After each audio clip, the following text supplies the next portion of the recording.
नमस्कार मैत्रिणींनो, पद्मा किचनमध्ये स्वागत आहे. तर मी आज तुम्हाला ना कुकरमधले तांदूळ उकडून न घेता बिर्याणी दाखवणार आहे, झटपट बनणारी बिर्याणी. तर त्यासाठी बघा, हे मी 1 किलो चिकन घेतलं आहे आणि त्याला मी 2 चमचे आलं लसूण पेस्ट, हळद 1 चमचा, धणे पावडर 1 चमचा, कोथिंबीर, पुदिना, मीठ हे सर्व साहित्य लावून घेतलेलं आहे. थोडासा बिर्याणी मसाला, 2-3 हिरव्या मिरच्या, हे सगळ्याला लावून मी हे 1 तासभर बाजूला ठेवलेलं आहे. आता आपण बिर्याणीला सुरुवात करूया.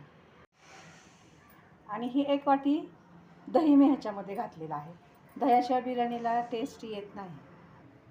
आता एक कुकर मी गॅसवर ठेवला आहे, गॅस चालू केला आहे. तर 3 पळ्या मी ह्याच्यामध्ये तेल घातलेलं आहे. आता तेल गरम झालं की त्याच्यामध्ये मी हे 4 ते 5 कांदे चिरून घेतले आहेत. पातळ असे उभे चिरून घ्यायचे असे. आता कांदा आपण टोमॅटो नंतर घालूया. 3 टोमॅटो घेतले आहेत चिरून उभे. आता हा कांदा आपण छान ह्याच्यामध्ये गुलाबी रंगावर परतायचा. ही झटपट होणारी बिर्याणी आहे. अगदी वेळ नसेल, उशीर झाला असेल तर कुकरमध्ये तुम्ही छान ही अशी बनवू शकता आणि ह्याची टेस्ट पण छान लागते. हे पहा, आता कांदा आपला छान लाल झाला आहे. आता हा टोमॅटो टाकते. थोडासा टोमॅटो आपल्याला परतून घ्यायचा आहे. एकसारखा छान मोठ्या गॅसवरच परतायचं टोमॅटो, कारण आपण कुकरमध्ये शिट्टी लावली की तो छान शिजून निघणार आहे. त्याच्यामुळे टोमॅटो आता एकसारखा परतून घेते. आणि मग ह्याच्यामध्ये थोडी आलं लसूण पेस्ट घालायची आपल्याला. थोडा वेळ हे झाकण ठेवते मी ह्याच्यावर.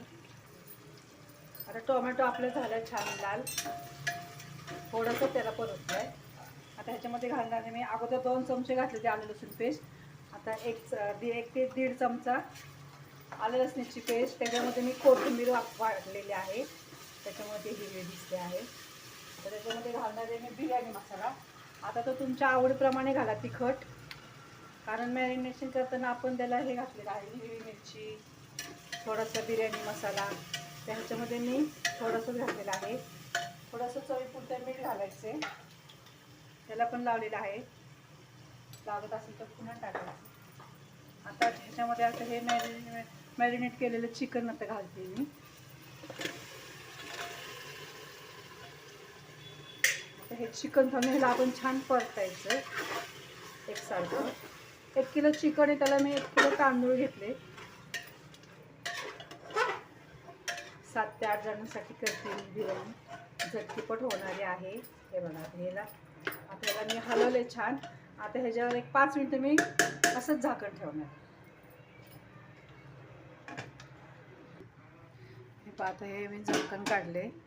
चिकनला छान वाफ बसलेली आहे. हे बघा, आता मी ह्याच्यात तांदूळ घालणार आहे. आता हे काय करायचं, हे असंच ठेवायचं. ह्याच्यामध्ये आता मी धुवून ठेवलेला तांदूळ आहे, तर त्याच्यावर असाच घालायचा आपल्याला. तांदूळ अजिबात हलवायचं नाही. आता चिकन आपण एकसारखं हलवून त्याला मीठ वगैरे सगळं व्यवस्थित टाकलेलं आहे. आता हे तांदूळ असे मी ह्याच्यावर घालणार आहे. बघा, अशी तांदूळ, कच्च्या तांदळाची बिर्याणी तुम्ही करून पहा, फार टेस्टी लागते. आणि ह्याच्यामध्ये आपल्याला गरम पाणी घालायचं आहे. पाण्याचं प्रमाण पण मी तुम्हाला सांगते. पाणी जास्त झालं तर भात तुमचा एकदम असा मोकळा होणार नाही. त्याच्यामुळे पाणी एकदम प्रमाणातच ह्याच्यामध्ये टाकायचं आहे. आता सगळे तांदूळ ह्याच्यामध्ये घातले. तर गरम पाणी घालायचं आपल्याला. हा तांदूळ असं एकसारखा करून घ्यायचा. गॅस मी बारीक केला आहे. हा एकसारखा असा तांदूळ करायचा. आता ह्याच्यामध्ये आपल्याला हे पातेल्यात धुवून मी हे पाणी घातलं ह्याच्यात. तर तांदूळ बुडेल एवढंच आपल्याला पाणी घालायचं आहे. असं कुकर असं हलवायचं जागेवर. आता तांदूळ एवढा आहे, तर तांदळाच्या पेक्षा एवढं जास्त पाणी घालायचं आहे. तर अजून मी थोडंसं त्याच्यामध्ये पाणी घालणार आहे, म्हणजे आपले तांदूळ असे मोकळा होईल आणि असं गिजगा होणार नाही तांदळाचा. हलवायचं नाही परत त्याला. आता तर हे आपण आता हे असं केलेलं हलवायचं. हे पण आता एवढं पाणी मी त्याच्यामध्ये घातलेलं आहे. आता थोडंसं वरनं मीठ घालायचं आहे, कारण तांदूळ आपल्याला आळणी लागायला नको म्हणून थोडंसं 1 चमचाभर मी मीठ घातलं आहे. आणि आता मोठा गॅस करायचा. त्याला 1 शिट्टी करायची. त्याच्याने झाकण लावते.